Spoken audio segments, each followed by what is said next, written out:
The messenger heard them coming from a long way off. They were noisy and careless, the kind of noisy and careless that only comes from supreme confidence. He was hidden in the late afternoon shadows cast by thick scrub to the side of the road. He was there for exactly 3 minutes and 53 seconds before they rounded the bend ahead of him. He knew this because he'd pulled his battered stopwatch from the pocket of his greatcoat and clicked it as soon as he heard them. His mouth was a grim line, barely visible in his rust-colored beard as he peered, unseen, from the bushes.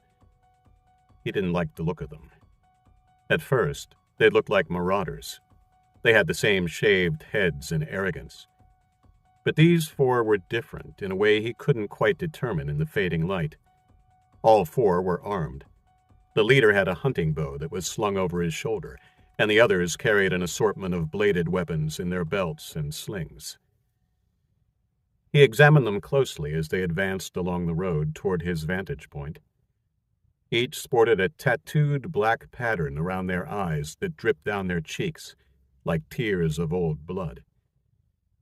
It was then that he spied the pentagram carved into the leader's forehead. The messenger didn't need further evidence to understand who they were. But if he had, the shriveled human ears strung around their necks and the sharpened teeth in their mouths would have confirmed it. Cannibals. The bow carrier was their leader, and the shape etched in his forehead, his insignia of rank. He had only ever had 2 encounters with their kind in all of his travels into the southern reaches of New Hampshire and across the old border into Massachusetts.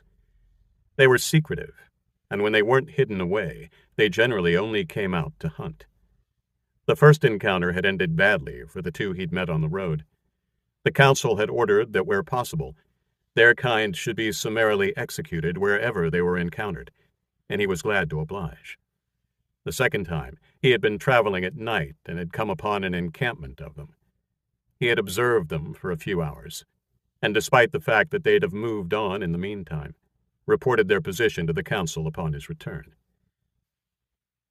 He spat in the dirt under the bush. Of all the raggedy, lawless bands of humans that had sprung up after the Chinese had withdrawn to the west, the cannibals were the most objectionable. He watched them receding into the distance and came to a quick decision. He would follow them for a while. He could afford a couple of days, and if he was lucky enough, they would lead him to their lair. If not, he would kill these 4 himself.